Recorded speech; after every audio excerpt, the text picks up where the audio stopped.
Buenas tardes, mis amados hermanos, transmitiendo desde Casa de Oración, Ventura County, que es Casa de Oración, Casa de Dios y por supuesto es casa de usted. Acompáñenme por favor a la segunda carta a Timoteo, capítulo 2, versículo 6. Vamos a leer solamente este versículo y dice así la palabra de Dios, en el nombre del Padre y del Hijo y del Espíritu Santo. El labrador, subraya usted eso, para participar de los frutos debe trabajar primero. El labrador es quien labra la tierra, mis amados. Es el encargado del cultivo de los campos, lo cual pues no es para nada fácil. Sin embargo, es verdad que existen tiempos en los que el trabajar la tierra para el cultivo se vuelve mucho más difícil. Eso es verdad. Bueno, lo mismo sucede en la obra de Dios, ¿verdad? Porque en tiempos como estos difíciles vemos quizás algunas trabas, algunos problemas, algunas cosas por las que estamos atravesando. Y todo esto empiezan a haber vertientes, a abrirse diferentes caminos para que también caiga mucha gente en depresión y en desaliento y demás. Entonces puede suceder a la obra de Dios, ya sea para los que trabajamos de manera oficial o bien para quienes lo hacen obedeciendo la gran comisión que nos ha sido dada por Cristo a todo aquel que cree en Él. El que ha nacido de nuevo siendo sellado, obviamente, con el Espíritu Santo de la promesa. Entonces también a nosotros los cristianos se nos presentan tiempos en los que la labor se nos complica y justamente estamos atravesando en esa clase de tiempos peligrosos, tiempos difíciles. Pero ¿qué va a hacer usted al respecto? ¿Cómo habrá de enfrentar estos tiempos peligrosos, esos tiempos de dificultad? ¿Cómo cultivará el campo espiritual cuando se presenta o está atravesando por una sequía como esta? Y lo más importante, ¿piensa usted que es el único, que es la única que está atravesando por esta sequía? Bueno, ciertamente yo le voy a decir que muchos en la iglesia, desde pastores, obispos, hasta las ovejas, se sienten solos y sienten que están trabajando arduamente solos. Quizás porque no pueden ver la unidad que es necesaria en la iglesia. Quizás no la perciben. Bueno, ojalá Dios nos dé respuesta. Vamos a orar. Señor poderoso, bendito, te damos muchas gracias por este tiempo. Te pido que tu palabra sea predicada y que tu Espíritu Santo sea quien redarguya los corazones en el nombre de tu Hijo amado Jesucristo. Amén. ¿Sabía usted, mi amado hermano, el por qué la labor en el campo no se interrumpe ni aún en tiempos de sequía? Porque cuando eso llega a suceder es porque de plano ya se ha perdido todo. Piénsenlo en eso. Piensen mucho en eso. Y titulé este mensaje Cultivando durante la sequía. Y lo hice en base al ejemplo del labrador que Pablo nos da ahí precisamente en el versículo 6 del capítulo 2 de 2 de Timoteo. Y es que el apóstol Pablo, habiendo antes utilizado a un soldado y a un atleta, pues en esta tercera analogía utiliza a un agricultor diligente. Y lo hace con el fin no solo de alentarnos a los que padecemos por Cristo, sino que también con el firme objetivo de enseñarnos a ser pacientes. Nos hace falta ser pacientes, a mí primero. Sin embargo, algo que muy pocos advierten al explorar este ejemplo es el hecho de que el apóstol Pablo no está solamente dándonos un ejemplo de cualquier cosa, sino que nos está preparando para continuar laborando en la obra de manera ininterrumpida. Y eso ahorita nos cae como anillo al dedo, como decimos coloquialmente, ¿verdad? Porque muchos dicen, ¿qué hacemos?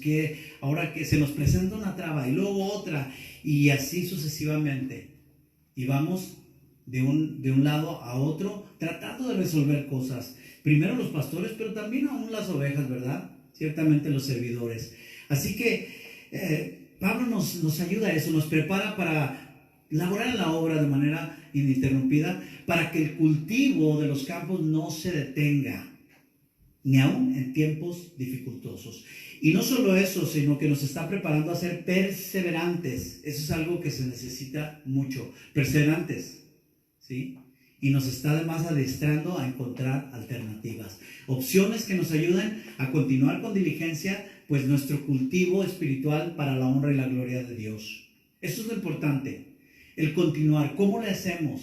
Cuando nosotros vemos la problemática, buscar la solución, no el tirar la toalla. Y para fin de enriquecer un poco más esta analogía del campesino, me vi pues investigando acerca de la sequía por la cual atraviesa el estado de California. Ya habrá de unas 2 décadas, yo creo. Y pues ya persiste, ¿verdad? Como que de repente llueve, pero... Y pude darme cuenta de lo que un campesino o un labrador sufre en tiempos de escasez de agua. Y poniéndolo en términos muy simples, se multiplica, o vamos a ponerlo, la labor se triplica, o se multiplica al 100 por 1, vamos a decirlo. O sea, es duro el trabajo. Y hay angustia, y hay desesperación, y hasta desaliento. Deberían de escuchar a veces a los granjeros que hablan. Y por supuesto, hay un marcado sentimiento de llegar a perderlo todo. Y ciertamente en los tiempos de esos tiempos pandémicos, esos tiempos de prueba, puede llegar a pasar eso por la mente de cualquier cristiano, ¿verdad? Pero escuche bien. En el caso de los granjeros, aún con todo eso, pues hacen todo lo posible, y diría hasta lo imposible, por continuar cultivando la tierra. Y para darnos una idea, yo quiero citar un pequeño fragmento de un reportaje de hace unos años atrás que leí en la página web gubernamental earthjustice.org. Y cito: la sequía de California ha roto récords y a la vez ha sacado a la superficie, recuerda esto, mucho de lo que había estado sumergido, y ahora resurge con el descenso bajo del nivel del agua. Coches abandonados por mucho tiempo fueron descubiertos en ríos someros. Pueblos fantasmas vieron la luz del día al fondo de los lagos, y destellos de oro en la poca agua de los arroyuelos atrajo a buscadores de oro que se lanzaron de inmediato a las montañas detrás del preciado metal. Lo que también salió a flote fueron las viejas rencillas sobre quién tiene el derecho a reclamar lo que históricamente ha sido el más preciado recurso de California, el agua. Fin de la cita. Sin perder su lectura, mantenga una señal ahí en 2 de Timoteo. Acompáñenme por favor a la primera carta de Pedro, capítulo 1, versículo 6. Y si usted es observador, y ya que continuamos utilizando las analogías, tal como lo menciona el reportaje, es verdad que la sequía saca a flote muchos fantasmas. Y bueno, en nuestro caso podríamos hablar de actitudes del corazón que estaban sumergidas, que estaban escondidas, pero que de pronto salen a la superficie durante la escasez y la prueba, ciertamente durante la persecución. Incluso menciona este reportaje que han salido a relucir viejos pleitos acerca de derechos. Bueno, esto podría traducirse para nosotros los cristianos en disputas vanas y en frívolas controversias internas dentro de las congregaciones cristianas y aún dentro de las denominaciones. Ni qué hablar, ni qué decir de las diferencias extra denominacionales que siempre han existido. Por eso mucha gente dice, no, pues si los bautistas con los pentecosteses no se llevan, y estos, y los presbiterianos, y aquellos. ¿Qué estamos dando al mundo como ejemplo? ¿O cómo estamos ante el mundo? Sin embargo, este reportaje revela que entre todas aquellas cosas negativas que resurgieron a la superficie, entiéndase que afloraron a la luz, se encontraron partículas de oro. Y vuelvo a citar ese fragmento. Dice, destellos de oro en la poca agua de los arroyuelos. Fin de la cita. Yo dije por ahí una vez que se acercaban estos tiempos, pues no precisamente esto, ¿verdad? Pero hablaba yo meses atrás de que llegaría el tiempo que no podríamos congregarnos con la libertad, etc. Y lo dije, de repente las iglesias que permanezcan, las iglesias de sana doctrina, pero verdadera sana doctrina, que también apliquen la disciplina del Señor, que también promuevan y fomenten la práctica de las doctrinas, no solamente el oír, sino el ser hacedores, como decía Santiago 1:22, ¿verdad? Para no ser hipócritas. Bueno, esas iglesias serían como un oasis para aquellos que vinieran. Y pues esto yo lo asemejo así, a ese pequeño remanente, a los que se mantienen fieles a Cristo. Y bueno, a los que no comprometen su fe, a esos son a los que vienen y vendrán todos aquellos que están hambrientos y sedientos a causa de esta sequía. Porque créanme, va a venir ese tiempo donde haya esa hambre y sed que Dios está despertando. Ese es el oro para mí. Y el oro en la Biblia pues significa pureza, ¿verdad? Si ya tiene usted primera de Pedro, capítulo 1, versículos 6 y 7, yo se lo leo, dice: en lo cual vosotros os alegráis. Refiriéndose a la salvación cuando leemos el contexto anterior inmediato, ¿verdad? Dice, aunque por ahora, en poco tiempo, o sea, acuérdese, se alegra usted en la salvación porque su nombre está escrito en el libro de la vida, pero está aquí en la tierra. Por eso dice, pero aunque ahora por un poco de tiempo, entiéndase el tiempo que venga el Señor por su iglesia y nos arrebate, o el tiempo que el Señor lo llame a cada uno. Dice, si es necesario, y créame que lo va a hacer, tengáis que ser afligidos en diversas pruebas. ¿Por qué si es necesario? Dice, si es necesario, pero se entiende que lo es. Bueno, dice el 7, para que sometida a prueba vuestra fe, mucho más preciosa que el oro, el cual aunque perecedero, se prueba con fuego, sea hallada en alabanza, gloria y honra cuando sea manifestado Jesucristo. ¿Ve que si es necesario? Porque yo quiero una fe así, y yo aún no creo haberla alcanzado. Tiene que ser constantemente probada. De manera que para fin de nuestra purificación, Dios permite pruebas, también para nuestra madurez, nuestro crecimiento. Permite esas pruebas y tiempos de sequía, que estos azoten nuestra vida, pero no para desanimarnos, ni mucho menos para destruirnos, sino para edificarnos. Ese es el punto. Vuelve por favor conmigo a 2 de Timoteo capítulo 2, porque esto nos habla de que aún en tiempos de prueba saldrán a relucir valiosos destellos de quienes preservan la esperanza, de quienes perseveran en los frutos de la victoria que nuestro Señor Jesucristo obtuvo en la cruz del Monte de la Calavera hace más de 2000 años. Pero aún así muchos se rinden, muchos caen, muchos se deprimen, muchos son los que se dan por vencidos, muchos no encuentran la puerta, muchos no encuentran qué hacer en estos tiempos. Y eso es justamente de lo que Pablo nos advierte, y lo hace a través obviamente de su advertencia al joven Timoteo, y nos lo dice del comienzo del capítulo 2, versículo 1, dice: tú pues, hijo mío, esfuérzate en la gracia que es en Cristo Jesús. En otras palabras, nos insta no solo a esforzarnos, sino además a no quitar nuestra mirada de nuestro Señor Jesucristo. Acuérdense que Moisés se sostenía como viendo al invisible, lo mismo Abraham, lo mismo José de Egipto, todos. No hay otra manera. En otras palabras, bueno, vamos a pegarnos a la analogía del granjero. Se lo pongo de esta manera. Aquí equivaldría a labrar la tierra, por más seca y dura que nos parezca, y comenzar a imitar a Cristo. Cuando yo miro a alguien, y esto es no solo admirar, en el caso de nuestro Señor es adorar, alabarle, es para imitarle, que seamos transformados cada día conforme a la imagen de nuestro Señor Jesucristo. Entonces, comenzamos a imitarle, a limpiar los campos de piedras, de plagas y abrojos. Es lo que Él le hizo. Cuando Él caminó en la tierra, Él decía: el tiempo se ha acercado, el reino de los cielos está aquí, está cerca, dice, se ha acercado, arrepiéntanse.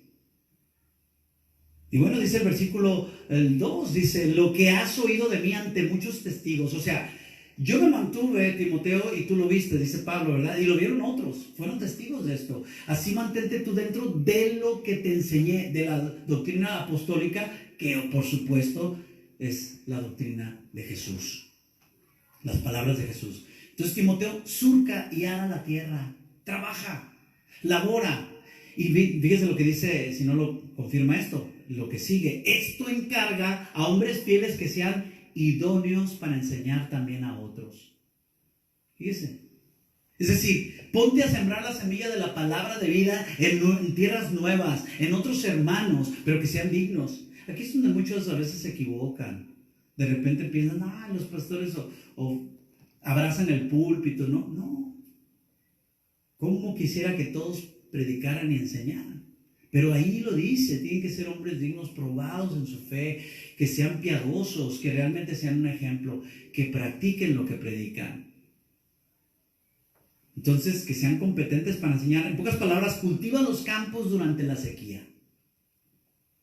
Entonces, ¿qué hacer cuando nos topamos con una sequía? Porque van a venir muchas. Acuérdense que esto es lo que dijo el Señor en Mateo 24. Es principio de dolores. Principio de dolores. Se vendrán cosas peores. Irá incrementando como los dolores de parto, ¿verdad? En intensidad y en frecuencia. Entonces, ¿qué haremos cuando nos topamos con una sequía? Hablando en un sentido metafórico espiritual. Bueno, yo le diré lo que los buenos labradores en lo natural no hacen.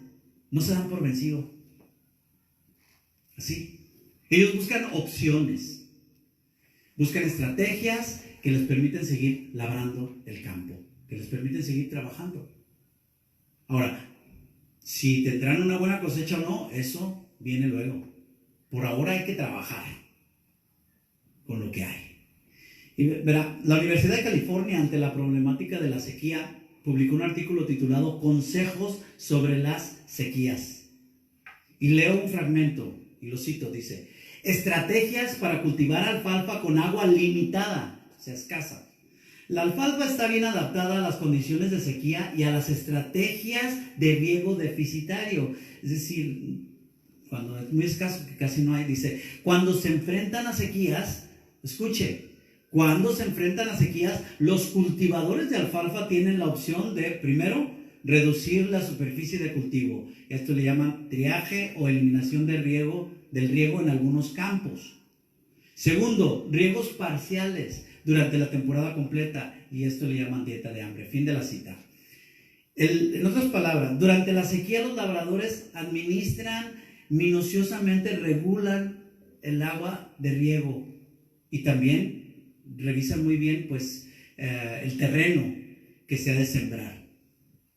Ese es el punto. El punto es darse cuenta de que tendremos que encontrar estrategias, soluciones en la palabra, lo que el Señor nos da, en la guianza del Espíritu Santo, pero no darse por vencido. No es opción para un labrador el darse por vencido, sería lo último, como le dije. Pues así mismo debería ser con nosotros los cristianos. El renunciar nunca deberá siquiera estar en nuestra lista de opciones, porque no es una estrategia, es una resignación. Así de fácil, dices, no, me doy por vencido. Entonces nosotros somos la novia de Cristo, ¿o no lo cree? Dice la palabra que vendrá por una novia sin mancha y sin arruga. Bueno, somos la novia. ¿Cómo podríamos divorciarnos de él? Si ya estamos desposados. Es imposible. ¿Ven cómo no es una opción? Pero ¿cómo lo hacemos? ¿Cómo enfrentamos la sequía espiritual? ¿Cómo enfrentamos estos tiempos que a veces son, de repente estamos en una posición y se nos cambia a otra? Así pasa. Quizás estamos contentos porque algo se permite y después cortan. Pero tenemos que entonces seguir conectados a Dios. Y precisamente como nos lo dice Pablo al comienzo de este capítulo 2. ¿Sí? Porque si ponemos nuestra mirada en nuestro Señor Jesucristo, no la pondremos en el tiempo de la prueba, en la escasez, en la sequía. Bien dice por ahí un refrán anónimo, y cito: si el labrador pensase en la sequía, no labraría. Fíjense qué tremendo. Fin de la cita. Qué tremendo. O sea, así sucede con nosotros. Si no dejamos de pensar en la prueba, en la tribulación o en la angustia, llámese pandemia, escasez económica o persecución de la iglesia, bueno, entonces jamás perseveraremos en la labor. Jamás. Y no prepararemos la tierra. Y si no preparamos la tierra, ¿cómo vamos a hacer los surcos? ¿Sí? Y si no aramos, ¿cómo sembramos? Y si no sembramos, ¿qué cosechamos?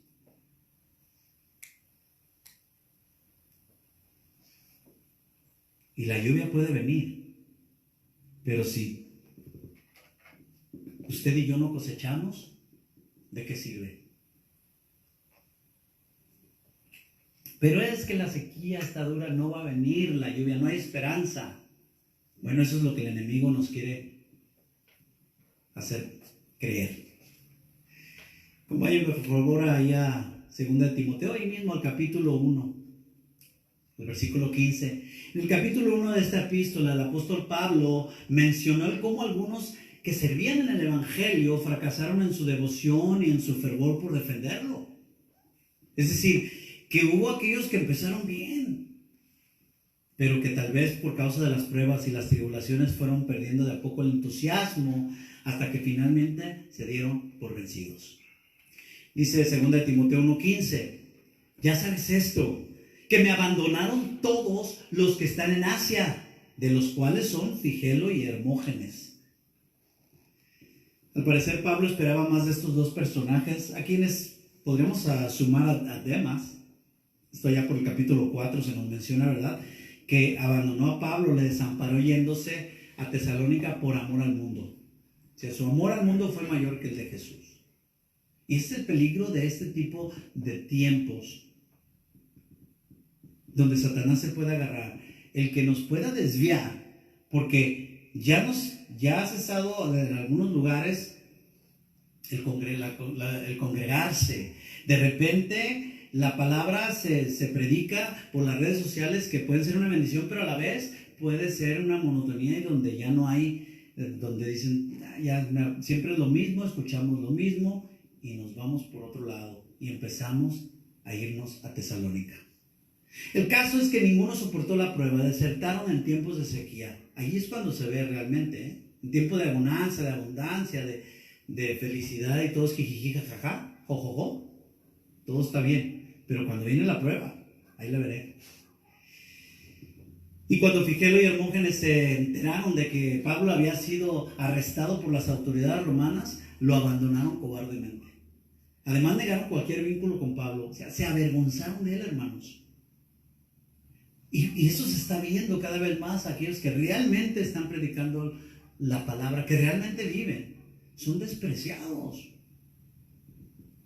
por gente que se ha adaptado a las iglesias al gusto del cliente, que les permiten todo. Pero ¿qué diferencia hay? No obstante, Pablo nos muestra un contraste entre la traición de aquellos y la firme lealtad de Onesíforo, pues dice de él, versículo 16, tenga el Señor misericordia de la casa de Onesíforo, porque muchas veces me confortó. Eso es muy importante. El texto griego habla de un cierto refrigerio. Las visitas, las conversaciones espirituales de Onesíforo llevan la connotación de un ventilador que refresca en tiempo caluroso, en tiempo de un verano intenso. Fíjese, le animó, le fortaleció y sopló sobre sus heridas y sus necesidades almáticas. Fíjese, por eso es tan importante el congregarnos, porque fomenta la coinonía entre los hermanos, y con ello pues el consejo y la oración mutua, el amor. Sí, muchos dirán, no, pero también pues en las discusiones, bueno, somos una familia, es parte de. Pablo además agrega de Onesíforo, y no se avergonzó de mis cadenas. Es decir, no se avergonzó de que Pablo estuviera preso y, según datos históricos, aún encadenado a un soldado romano. O sea, ya era otro nivel. No se abochornó de él, fíjese. El 17 dice, sino que cuando estuvo en Roma, me buscó solícitamente y me halló.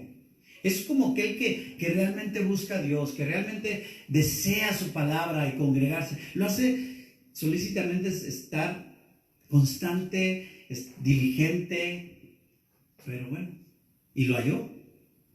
Y así dice Dios que lo busca será hallado, ¿verdad? Pero muchas veces buscamos, como dice un dicho por ahí, sin querer encontrar. Y a diferencia de aquellos dos, Onesíforo, le buscó sin descanso hasta encontrarlo, a Pablo. Dice el 18, por eso, concédale al Señor que haya misericordia acerca del Señor en aquel día, Y cuando nos ayudó Éfeso, tú mejor lo sabes, o tú lo sabes mejor. O sea que Pablo como que ahí hasta se acordó y, uy, acuérdate de Éfeso, cómo nos ayudó Timoteo. Dice que tremendo.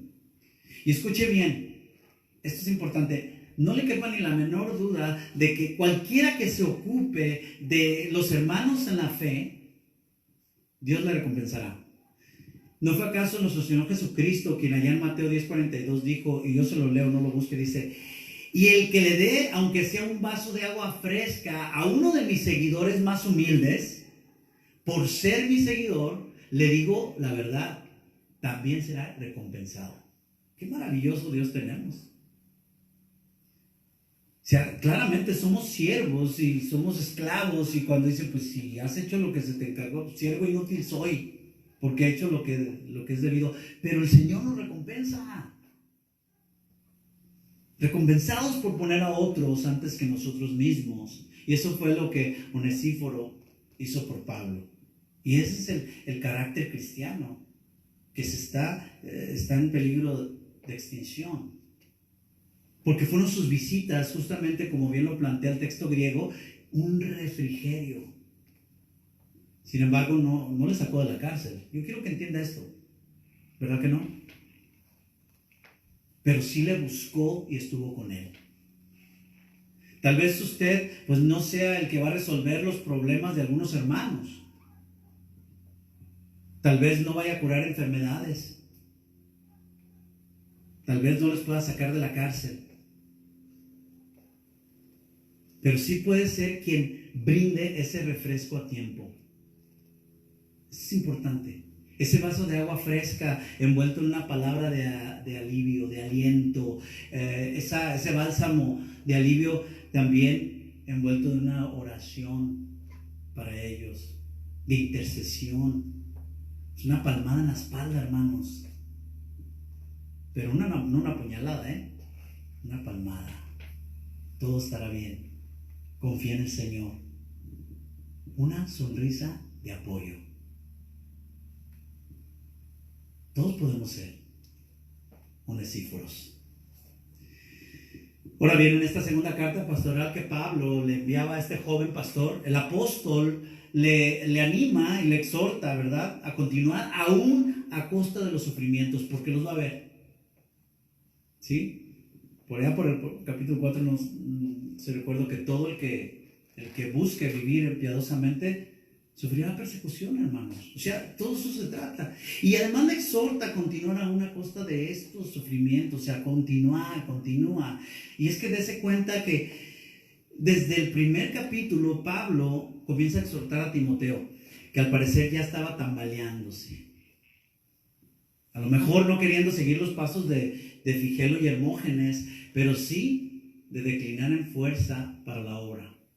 Eso está pasando ahorita a muchos siervos de Dios, mis hermanos. Tristemente. Ahora no por eso, no son hijos de Dios, o qué pecado tan grande. No, pero sí es una posición muy peligrosa. Como dicen por aquí en los Estados Unidos, están caminando sobre hielo delgado, que en cualquier momento se puede quebrar. Entonces, dése cuenta.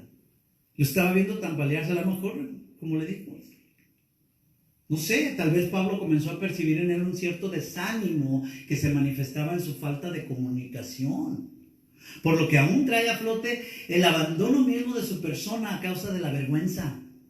Y ahorita no lo entiende usted quizás, pero si se va al contexto histórico usted va a saber por qué. Vergüenza y miedo de estar asociado con alguien como Pablo, porque ahí no estaban jugando, hermanos. Ahí no se jugaba la iglesia como a veces pasa aquí en Occidente, en lugares prósperos donde aún tenemos ciertas libertades. No. Porque no era solo el hecho de que Timoteo había comenzado a desalentarse en su servicio a Dios, sino que la relación mutua había menguado. Y eso es algo de lo que comienza a verse, hermanos, cuando la falta de congregación, la falta de esa coinonía, de esa amistad, de esa hermandad. No hay esa comunicación, no hay esa hermandad. ¿Cuáles hermanos?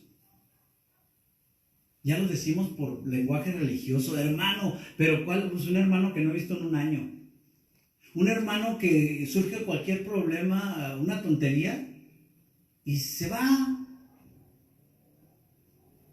y tira a la basura meses, días, meses, años de amistad, pero sobre todo de supuesta hermandad. ¿Cómo vas a hacer eso? De ahí que el título de este mensaje sea Cultivando durante la sequía. Y por cultivar, claro que me refiero al trabajo que se realiza para Dios, pero escuche, también se cultivan las relaciones. Yo no sé si sabía. Esa palabra, según la Real Academia Española, también se cultiva uno en la mente, el conocimiento, ¿verdad? Las cosas, sobre todo de Dios, hay que cultivarnos. Pero también se cultivan las amistades, las relaciones, sobre todo en este caso que nos atañe entre hermanos. Y por sequía hago alusión a la decepción, al desencanto, a la desilusión, al desaliento, a la tristeza, a la molestia y a la dificultad. Todos estos son síntomas que aparecen en tiempos de sequía, en tiempos de prueba. Y escuche bien, es en verdad lo que ocurre muchas de las veces a aquellos que trabajamos en la obra de Dios. Así es. Pero no se equivoque.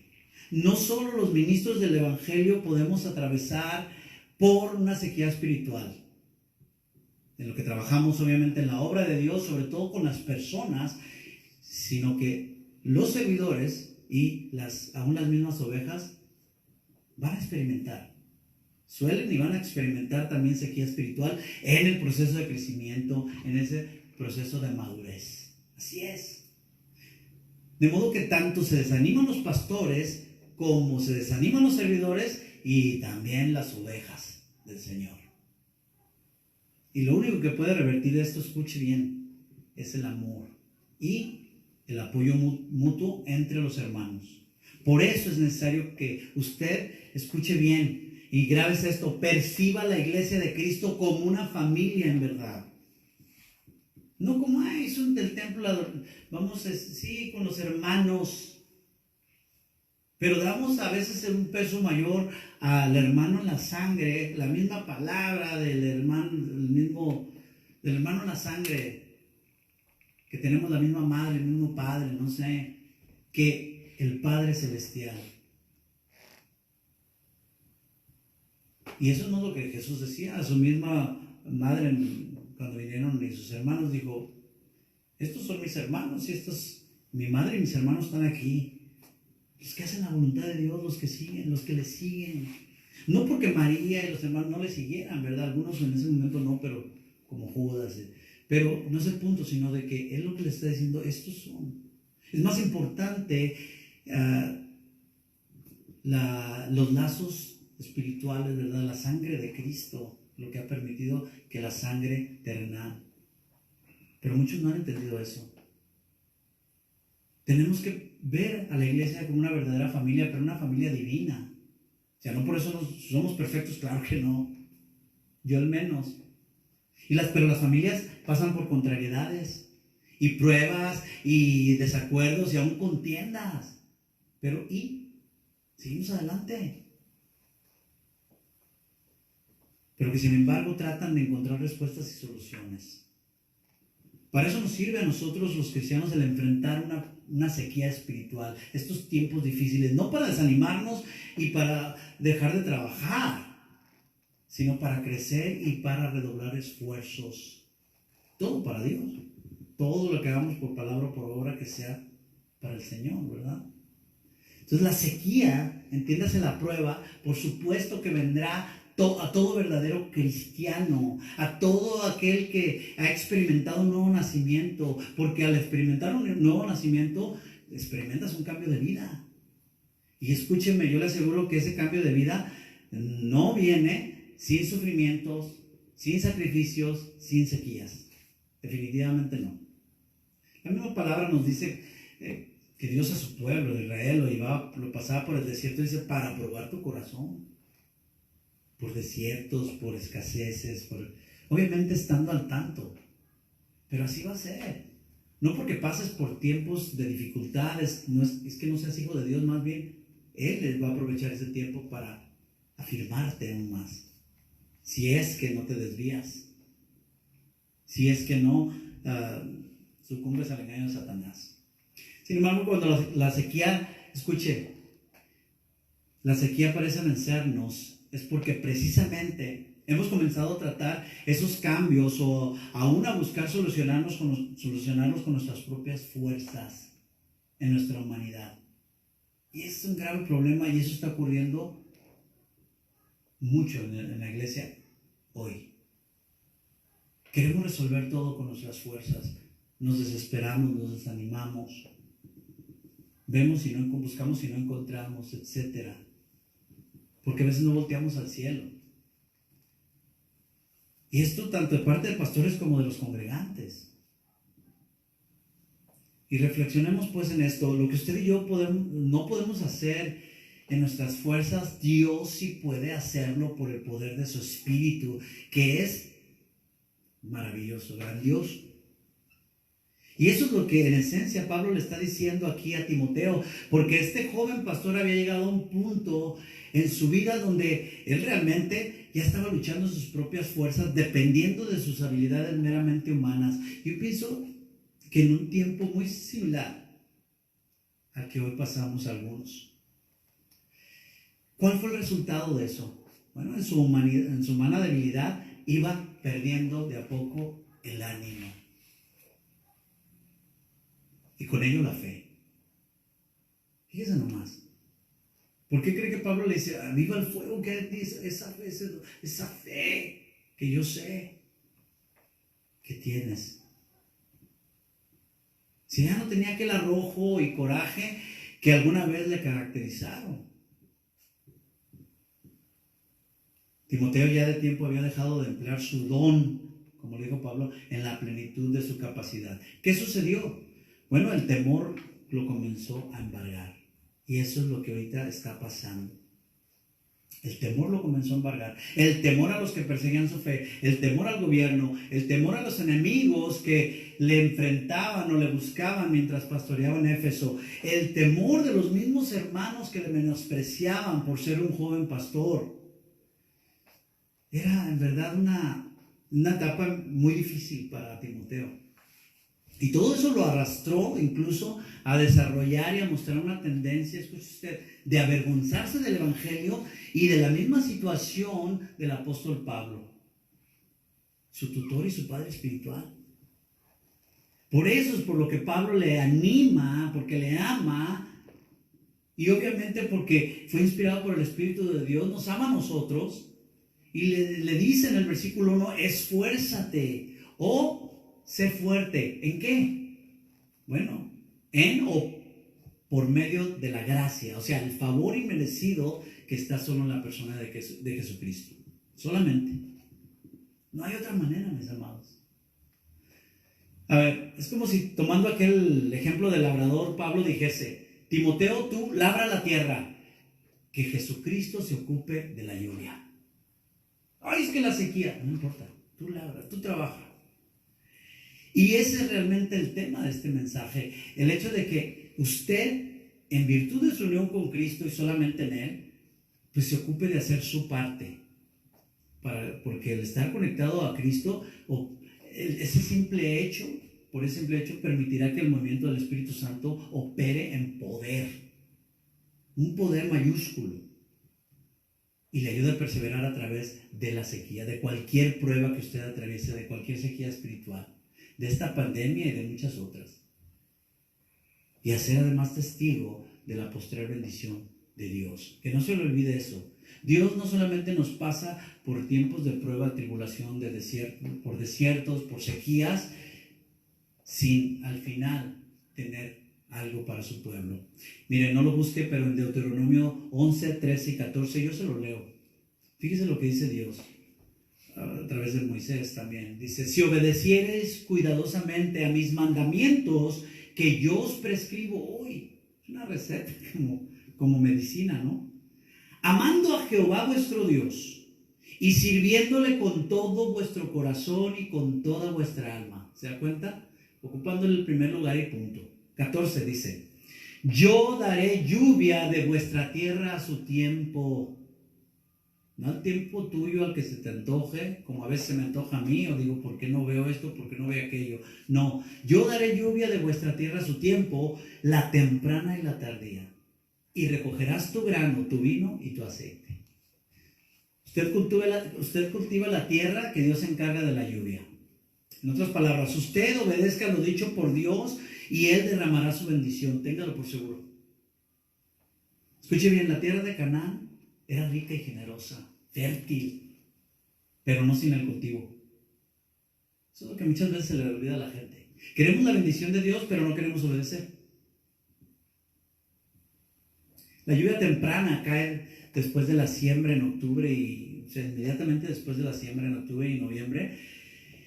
Y la tardía llega en marzo y en abril para colmar el grano, para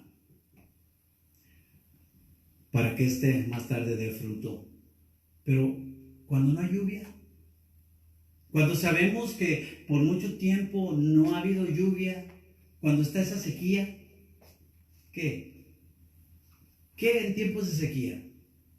Déjeme decirle que para todo aquel que obedece a Dios, aun cuando la prosperidad material, obviamente la espiritual, pero vamos a decir la material, aun cuando esta es reprimida temporalmente, es usualmente para más adelante proporcionarnos una mayor, para prepararnos, para edificarnos una bendición, darnos una bendición más profunda y duradera.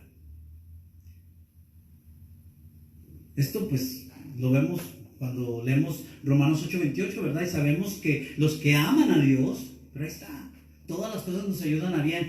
Esto es a los que conforme a su propósito son llamados. Ya todo. Y la promesa de recoger grano, vino y aceite es sinónimo de prosperidad y por ende deriva de todas esas cosas que nos ayudan para bien. Tanto las cosas que consideramos buenas como las que consideramos malas. Muchos podemos considerar esta pandemia una tragedia muy mala. Pero ¿sabe qué? Usted haga su parte. Yo voy a hacer mi parte. Y dejemos que Dios haga lo suyo, su parte. Él actúa, acuérdese, antes y después. Su soberanía es grande. Pero a nosotros se nos capacita para obedecer, pero también podemos desobedecer. Pero quizás puede decir usted, ¿cuál es la parte que a mí me toca? ¿Qué es lo que debo hacer? Bueno, lo primero es obedecer. Y lo segundo, Dios lo hace saber a cada uno. O sea, hay mandatos generales como el que les da Israel, obviamente el obedecer en sus mandatos, etcétera. Pero también hay un llamado específico para cada quien. Entonces, a todos, ¿verdad? En 2 de Timoteo, pues a Timoteo le dijo, ¿verdad? Que él era para el enseñar, el dedicarse, el pastorear, el llevar a la grey, exhortarlos, etcétera. Ese era su trabajo, de transmitir la verdad, orientar al pueblo de Dios y llevarlo en pos de obedecer esa verdad. Y en 2 de Timoteo 4:1, por eso le dice, te encarezco, o sea, te encargo. ¿A qué? Bueno, el versículo 2 dice, a que prediques la palabra, a que instes a tiempo y fuera de tiempo, redarguye, reprende, exhorta con toda paciencia y doctrina. Ahora, subraya ese versículo porque en ningún momento dice que uno deberá desistir si acaso se topa con una prueba o con una sequía espiritual. Al contrario, dice el versículo 3, porque vendrá tiempo. Usted sabe lo que dice, se lo voy a leer, pero podemos traerlo a nuestro contexto, la enseñanza, en las analogías, decir, porque vendrá una sequía tremenda. Habrá tiempo donde no habrá lluvia. De repente vas a tener que confiar. Porque vendrá tiempo cuando no sufrirán, entiendan, no soportarán la sana doctrina, sino que teniendo comezón de oír, se amontonarán maestros conforme a sus concupiscencias, entiéndase, sus bajas pasiones, y apartarán de la verdad del oído y se volverán a fábulas. Dígame si no es lo que está sucediendo. Pero dice 6, pero tú, ahí donde usted diga, pero yo, sé sobrio en todo, soporta las aflicciones, ahí está, aguanta la sequía, aguanta vara, decimos allá en Jalisco, allá en Guadalajara. Aguanta vara. Haz obra de evangelista, cumple tu ministerio. Es decir, no dejes de trabajar. Habrá pues que padecer pero también habrá que trabajar. Segunda Timoteo 2:6, otra vez nuestra lectura, dice, el labrador para participar de los frutos debe trabajar primero. Pablo utiliza una tercera metáfora para darle a Timoteo una clara imagen del esfuerzo y del sufrimiento requerido para cosechar los frutos. Y aquí en el versículo 6, pues habla sobre el típico granjero trabajador. Pablo utilizó el verbo griego kopiao, y aquí significa trabajar hasta el punto del agotamiento. Y así es como trabajan los granjeros, los campesinos, de sol a sol. Habla de trabajar y esforzarse hasta sudar de cansancio. Y esta analogía es precisamente la que nos va a ayudar a entender el por qué cultivamos durante el tiempo de sequía, durante la sequía. Y para esto, pues ponga en su mente la imagen de un labrador que siembra, riega y cuida los campos. Y entendemos que los pastores somos como jardineros y las plantas, los árboles y demás, bueno, pues son ustedes las ovejas. Pero aún así, cada cristiano deberá de ocuparse de esta labor. Ahí es donde hay mucha confusión. Cada cristiano. Porque el campo no es de los pastores, no es de nosotros, no es de los líderes, es del Señor. Él es el amo. Mire, Mateo 9:37 y 38, Jesús dijo, la cosecha es grande, pero los obreros son pocos. O sea, haga de cuenta que Jesús dijera, es que todos deberían de servir, todos deberían de ayudar, todos deberían de aportar. Ahora no estoy diciendo que todos tengan que servir en la iglesia, estoy diciendo en todo lo que es, en lo que encierra el cristianismo. Empezando por llevar la palabra a los perdidos. Todos deberían. Por eso dice, la cosecha es grande, pero los obreros pocos. Pero la cosecha está hablando de que ahí está ya. Dice el 38, así que oren al Señor que está a cargo de la cosecha, pídanle que envíe más obreros a sus campos. A veces se nos olvida eso. Y tenemos que hacer nuestra parte, como dice en 1 Corintios capítulo 3, versículo 6, que decía Pablo, yo planté, Apolo regó, pero el crecimiento lo ha dado Dios. Y eso prueba lo que estamos hablando. La parte que le corresponde a Dios es el crecimiento. Es lo más difícil, imposible para nosotros, ¿no? Así que los pastores, los servidores y las ovejas, todos somos simples obreros, granjeros, como usted lo quiera poner, trabajadores que cultivamos los campos del Señor, pero que debemos hacerlo aún en la sequía.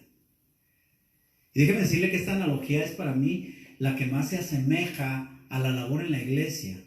Porque, ¿cuál es la imagen de la metáfora del agricultor, de esa analogía, de esa semejanza? Pues se representa a un hombre que trabaja hasta el punto del agotamiento total, ¿verdad? De sol a sol, dicen. Y es un deber cotidiano, lo hace todos los días. No es como un soldado, porque hay esas dos analogías, el soldado, el atleta, el labrador. No es como un soldado que lleva las insignias de su coraje, ¿no? Las medallas de su gallardía, que conoce la victoria.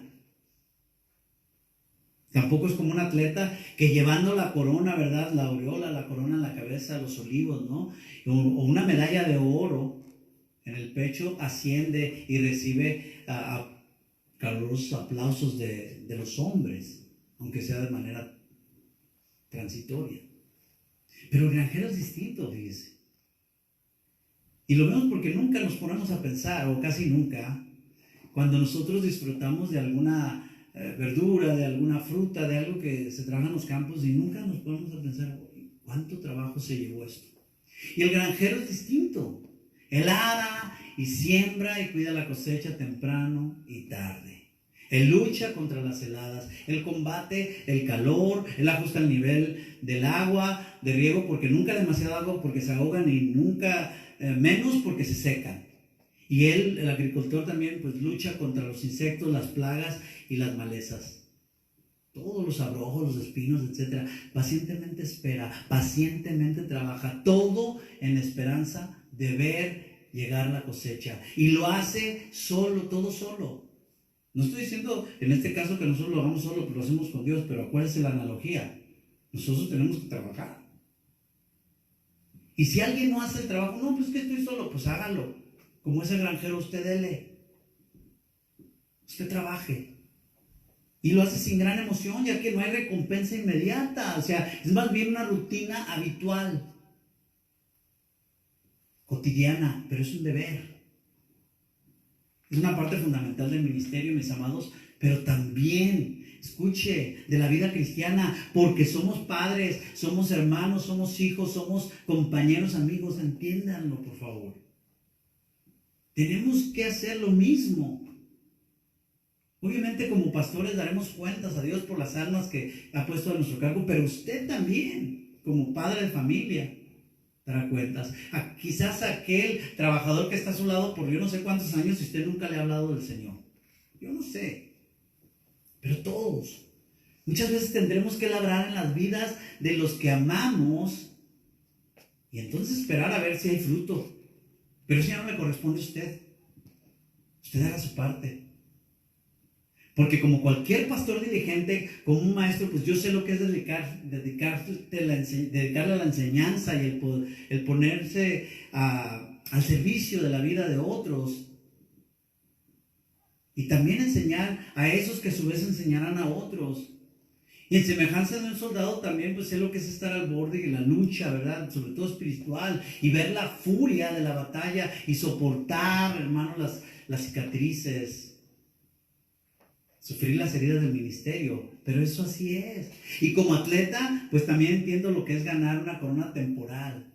De repente hay victorias, de repente hay alguna victoria espiritual. Y quizás hasta algún elogio de algún hermano que ahí pues se le ocurre, pero la gloria es para Dios. Pero usted sabe a lo que me refiero. Entonces entiendo todo eso, pero sobre todo entiendo que el ministerio es perpetuo y es monótono.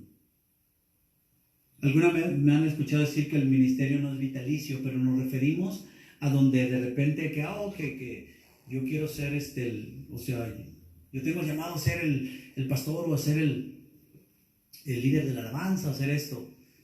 Pero eso solamente Dios nos mueve. Pero en sí el ministerio del cual hablo yo es el servicio a Dios, es de por vida. Y es rutina, es deber. Aras y trabajas la tierra, la labras y la siembras y entonces esperas y oras durante la espera y continúas esperando y pasando algún tiempo y si se da entonces y solo entonces cosechas.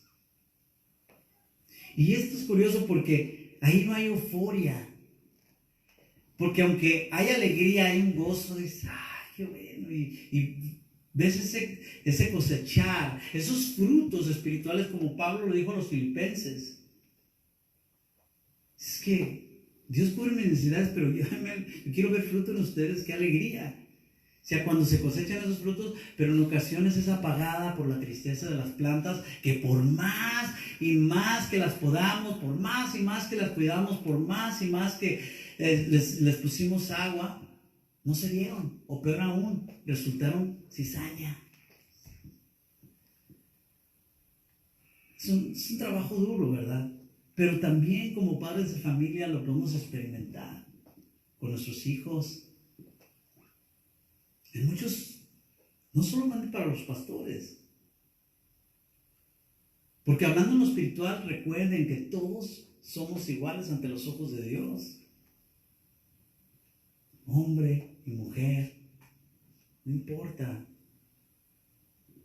Pero usted piensa que el trabajo es exclusivo de los pastores, pues está en un grave error.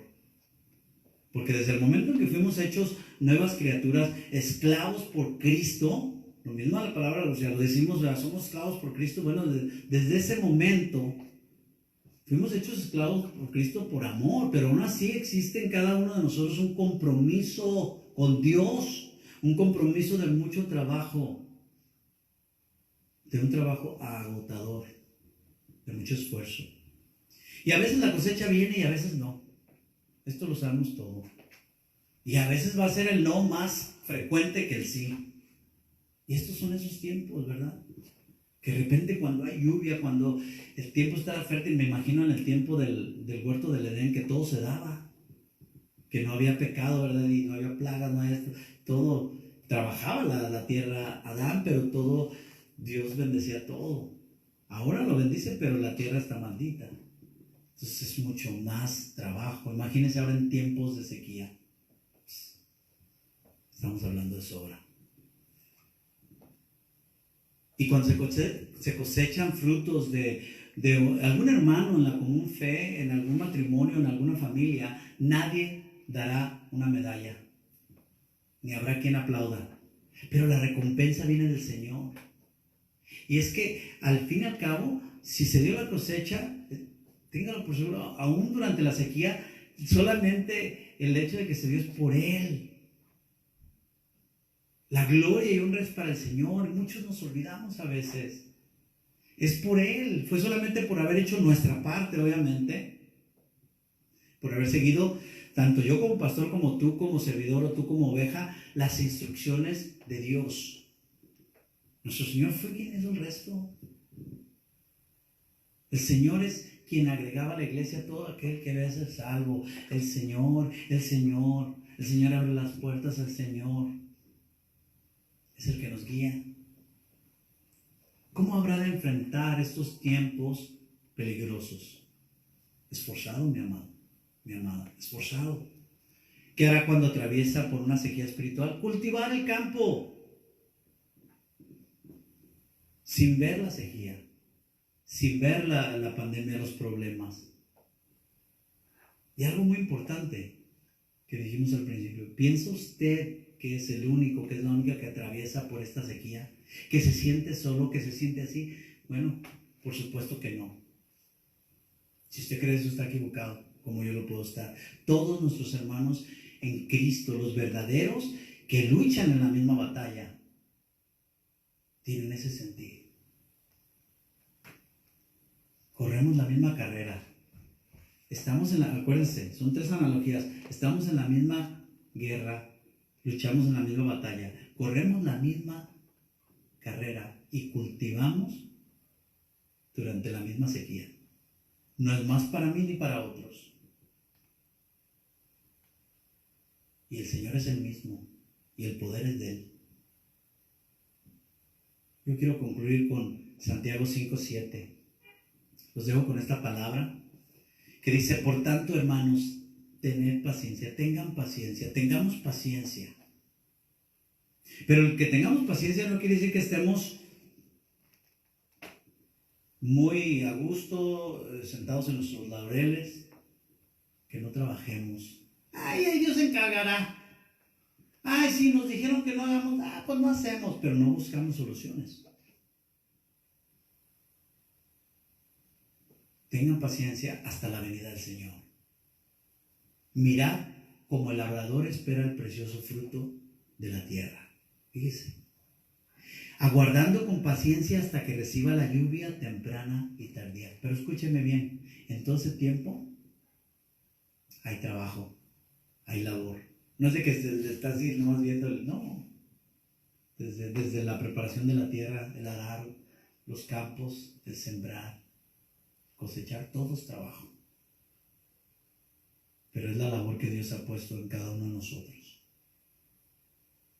Estos tiempos de sequía, mis amados, vamos a confiar en el Señor y vamos a realmente labrar, cultivar los campos durante la sequía.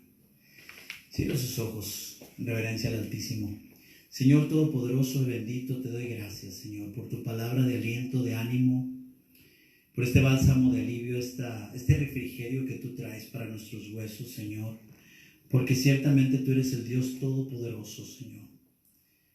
Se nos olvida muchas veces que tú eres el Señor, oh Jesús, de la iglesia. Tú eres la cabeza de la iglesia, tú eres nuestro Señor.